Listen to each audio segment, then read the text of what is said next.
Hi, this is Kendra from Pencil and Pigment, and today is Tuesday and I'm starting a new series, and it is art around the world. And the first country I'm starting with is India. And I wanted to start with Madhubani painting, and this is also called Mithila painting because it's practiced in the Mithila region of India and Nepal, and it's named after the Madhubani district of Bihar. So this is very regionally centric, this style of painting. And these paintings have been around at least 2,500 years. The origin is kind of unknown, but it's believed that in the 7th or 8th century there was a king, Janak, who was the ruler of the Mithila kingdom, and he had these paintings developed to sort of capture moments of his daughter for her wedding.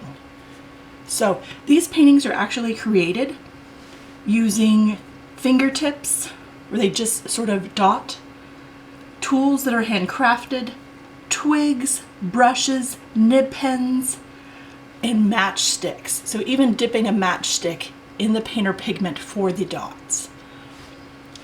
Now, the pigments used to create these paintings are a wide variety. So they are more often than not handmade by the specific artist, and certain colors are all made from different things. So the black could be made from charcoal or soot.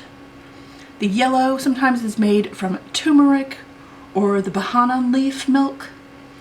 Blue is typically sourced and made from indigo, which is the plant.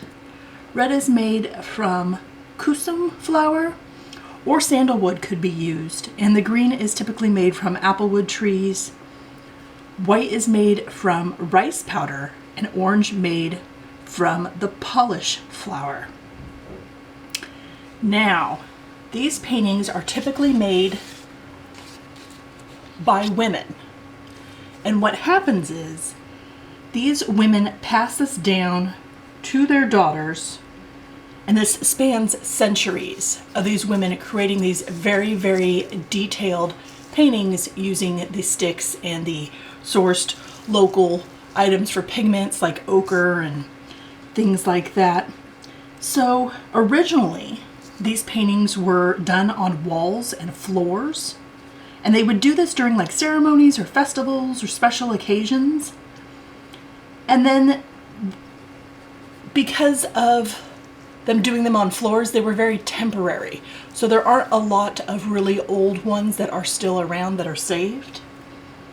But in 1934, there was a huge earthquake, and a British colonial officer went around the homes to inspect all the damage, and he saw all the paintings inside the houses and was blown away by this incredible beauty of all these different things that are depicted.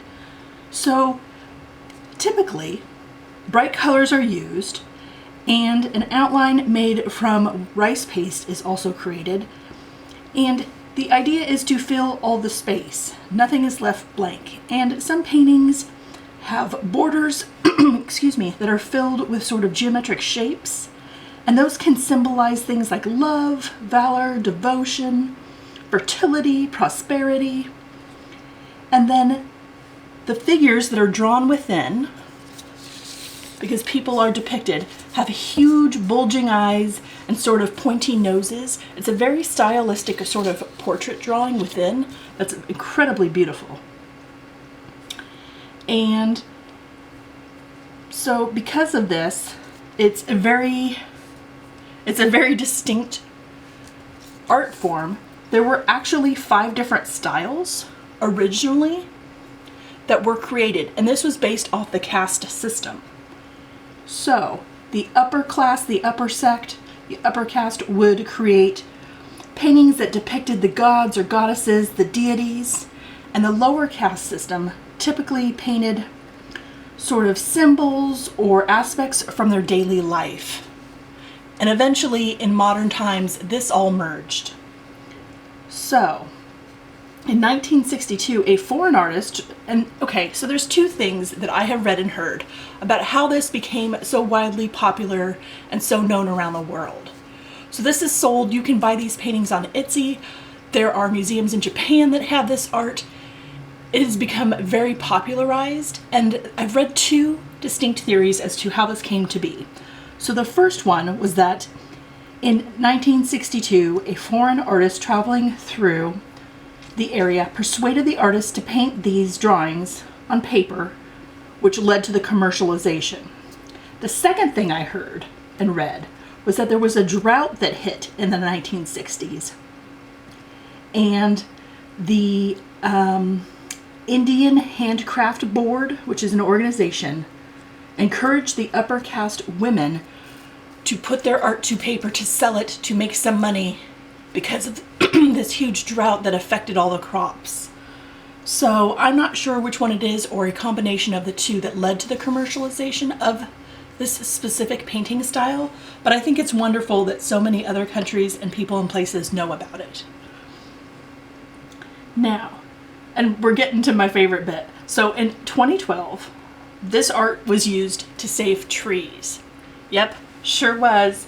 So what they did, and this has to do with huge expanses of road work and sort of highways and freeways that are put in India, and chopping down of trees, and a bunch of artists got together and were looking at the environmental impact and global warming, and realized that this area doesn't have a huge expanse of trees left.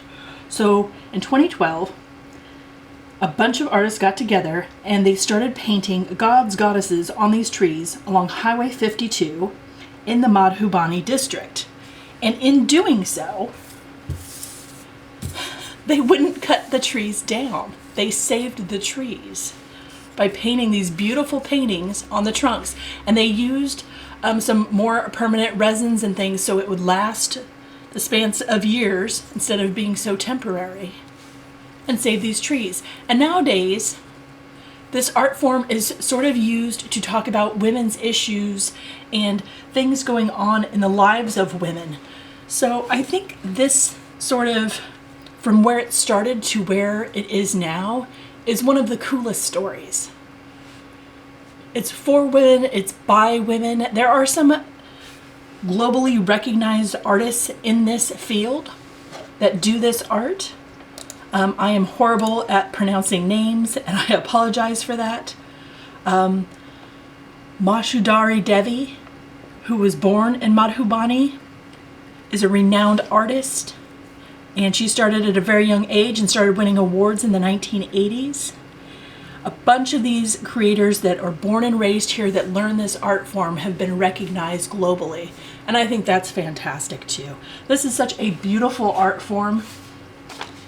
There are images. I will link a bunch of articles so you can see these on your screen. Some of these are from the BBC. I believe these are taken from Prashant Ravi, who's probably the photographer of these two specific images. That's up on a BBC article. But Wikipedia has a ton of images, and I will link a bunch of others if you want to see different styles and different pictures. And if you're looking to purchase some art, maybe for a gift for someone, for a birthday or something like that, I will link places you can purchase these in the description box below. I hope this has been interesting. I hope you have a wonderful day, and I will talk to you tomorrow. Bye.